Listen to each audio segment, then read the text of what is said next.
Imagine an army fighting birds and losing. I am Anita, and this is my cute little baby dragon. Welcome to HeavenCader. In 1932, Australia faced a bizarre invasion. 20,000 giant emus were marching toward the western wheat belt. The frontier was held by post-war veteran farmers.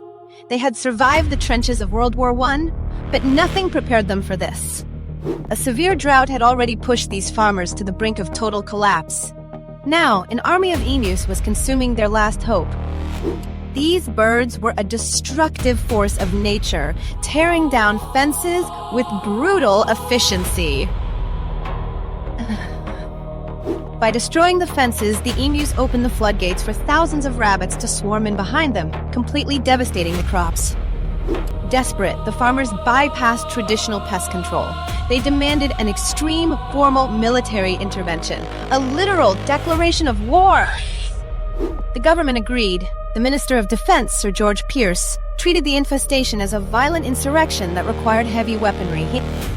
Enter Major GPW Meredith. He was deployed with elite troops, heavy machinery, and a terrifying weapon of choice.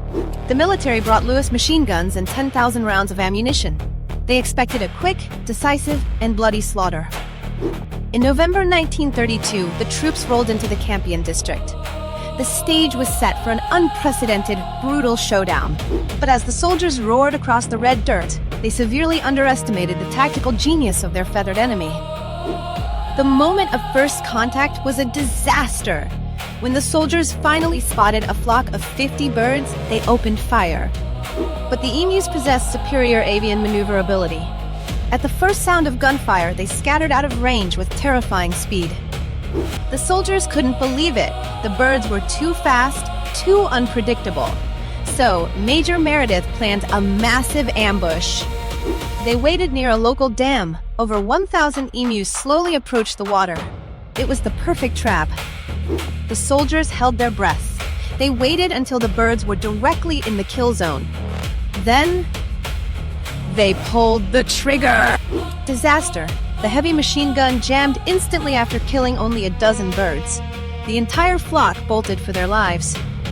It was unbelievable. The emus could run at 30 miles per hour, and worse, they seemed practically bulletproof. Their incredibly thick, resilient feathers deflected damage. They could take multiple direct hits and still keep running without breaking stride. Major Meredith compared them to tanks. He claimed with a division of these birds, he could face any army. The emus quickly adapted. They broke into small guerrilla units, making it impossible for the military to target a large group. They even developed military tactics of their own. Each small pack had a designated leader bird, keeping watch for the soldiers. While the flock destroyed the wheat, this tall leader stood guard. At the first sign of trucks, it signaled the retreat. By November 8th, the military had fired thousands of rounds of ammunition, but the results were absolutely humiliating. For every single bird killed, it took an average of 10 bullets.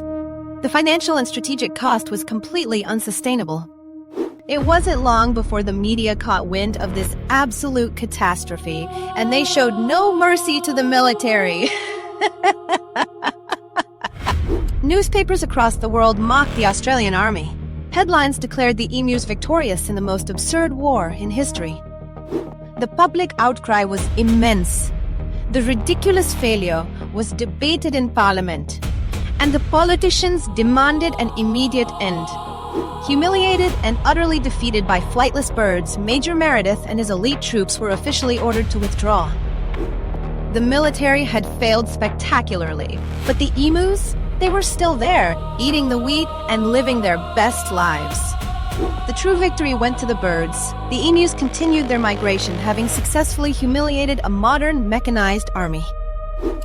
The government later realized that a simple bounty system for farmers was far more effective than heavy machine guns. Over the next year, the farmers themselves claimed over 50,000 bounties, solving the crisis without military intervention. This war is a legendary lesson in underestimating nature. Please follow and press the bell icon for more updates. Nature always finds a way to win. The Great Emu War will forever be remembered as history's most unbelievable defeat. Thanks for watching this crazy story. Don't forget to press the bell icon, and I'll see you in the next thrilling adventure.